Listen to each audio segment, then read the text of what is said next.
In the early evening hours of February 9, 1942, flames raged in New York Harbor. Even as the firefighters worked to contain the blaze, the Normandy, in port undergoing conversion to troop ship to aid in the war effort, begins to list to port and capsizes at 2:45 the next morning. Meanwhile, 300 miles away at the Dannemora prison, Charles Lucky Luciano learns of the Normandy's demise. He recalls conversation with Albert Anastasia, a fellow member of the Mafia, in which he had said, "If something could happen to the Normandy, that would really make everyone crap in their pants." Luciano, the undisputed commissioner of the mob in the United States, was about to embark on a new business venture, a compromise with the United States government to secure his release, while promising the Mafia's protection for the country amid the conflict of World War II. In the early 1920s, Lucky Luciano, Meyer Lansky, and Bugsy Siegel were about to head the criminal underworld of New York. Luciano was involved and had a reputation for being lucky in illegal gambling. As an effect of his gambling, there was an attempt assassination against him in 1929. His old school friend, Meyer Lansky, named him Lucky after surviving the gangled attack. In 1931, Salvatore Maranzano divided New York criminal gangs into several families, declaring himself Capo di Tutti Capi, or boss of all bosses. Lucky reacted negatively to this declaration. For Lucky, the most important role of the Mafia was to make money, not engage in bloody turf wars. He famously lured Maranzano to lunch, and while excusing himself to the restroom, Lucky's men staged a brutal drive-by assassination of Maranzano. Luciano was now the top mobster in the country, but declined the title of Capo di Tutti Capi to avoid chaos and focus on the mob's effort on making money. Lansky and Lucky determined that the best decision was to let the families run themselves. Lucky eventually became the leader of the nationwide underworld and called the crime syndicate the Commission, with Lucky as the commissioner. The commission met every 5 years or when needed to discuss family problems or events. Luciano's lucrative mob network allowed him to lead a life of opulence in New York. However, his illicit dealings caught the attention of upcoming New York prosecutor Thomas E. Dewey, who announced Lucky as public enemy number 1 and started a manhunt across the nation to arrest him. Luciano was now wanted for a $12 million prostitution syndicate and was originally charged with 90 counts of compulsory prostitution. After fleeing to the Mafia safe city of Hot Springs, Arkansas, Dewey ordered federal agents to bring Lucky back to New York. He was then arrested on April 1, 1963. However, after setting a $5,000 bond, the judge released him. Dewey was furious and contacted Governor J. Marion Futrell, along with State Attorney General Carl E. Bailey, to recapture Lucky. On April 3rd, Bailey issued a fugitive warrant. 20 state troopers were sent to Hot Springs and captured Luciano. He was convicted on 62 counts of compulsory prostitution and sentenced to 30 to 50 years in prison. He ended up only serving 9 years. After being moved from Sing Sing Correctional Facility, Luciano was serving his sentence at Dannemora at the outbreak of the United States entrance into World War II in 1941. Following the attacks on Pearl Harbor, major cities on the east and west coast were concerned about the safety of their ports from enemy attack or sabotage. Lucky knew that the Navy was concerned about the conflict. He relayed to Lansky his plan to approach now Governor of New York, Thomas Dewey, the very man that had put him behind bars, to offer the government a big favor of protection using the mob's connections with dock workers. I could see Lansky start to smile while I was laying it out, because he was the first one to see what I was getting at, Said Lucky. "Charlie, I get it, it's terrific. How can Dewey turn down a patriotic hero?" Lansky said. The first part of Luciano's plan was far from patriotic. The SS Normandy, a French liner taken by the U.S. after the fall of France to the Nazis, was being turned into an Allied troop ship and renamed the USS Lafayette.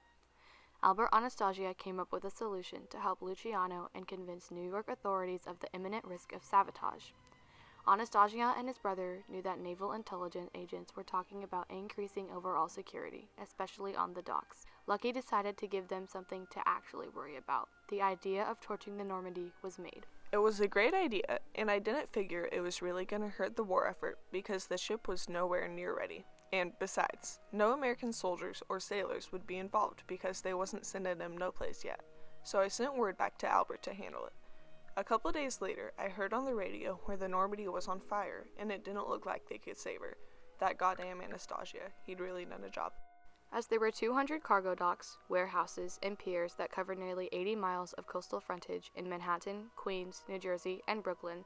The docks needed protection. Lucky Luciano would be happy to volunteer the Mafia's service. With attacks coming from the Atlantic and the Pacific, the United States needed someone with connections and great authority to the underworld. Murray Gurfein, an aide to Thomas Dewey, contacted Luciano's lawyer, Moses Polikoff, in April 1942 to try to gain the Mafia's support. Gurfein first refused to involve Lucky, but Polikoff stated that if Lucky was involved, the operation could be widened quite a bit. We want to set up a network of informants among the Italian element concerning any information about sabotage. Gurfein explained what he wanted. We want the help of Italian fishermen who operate fishing fleets concerning any possible enemy submarines off our shores. Polikoff then suggested using Meyer Lansky to ensure Lucky's support. Lansky convinced Lucky to assist in persuading Italians to keep an eye out for acts of sabotage or any other attack pertaining the country. Gurfein, Polikoff, and Lansky met for breakfast one day at Longchamps to discuss the situation. Lansky warned Gurfein about making careful moves because Mussolini was very popular with some Italians in New York. The government is fearful of sabotage. We want to get some prominent Italians to get active in a movement to stop sabotage. It's a duty to our country, suggested Gurfein. After agreeing to talk to Luciano, Lansky and Polikoff were introduced to Commander Charles Radcliffe Haffenden, who knew of Lansky's criminal record and that he was a major mafia figure. Haffenden admitted to needing help on the docks and soon gained his support.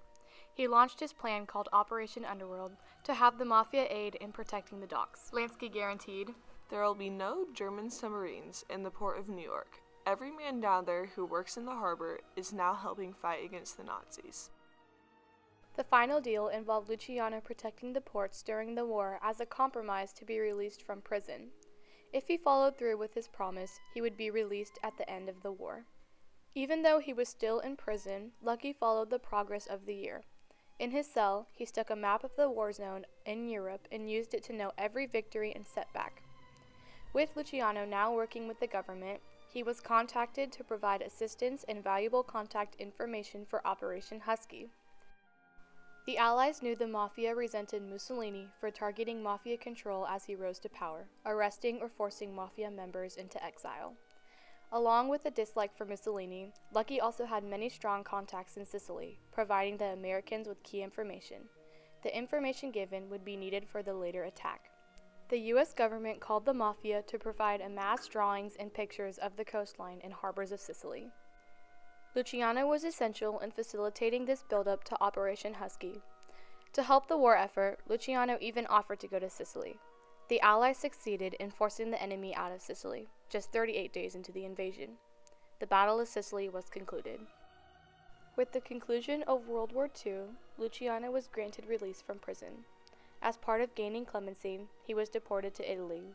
Many other members of the Mafia followed him there, where he continued in the illicit drug trade that had made him wealthy before the war, sending drugs from Italy to Cuba and eventually the United States.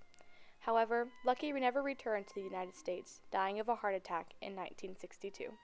Today, the support given by the Mafia and Luciano in Operation Husky is debated. Some people think that Luciano's contributions to the war effort in Operation Husky were important enough that he should be awarded the Medal of Honor. Others disagree.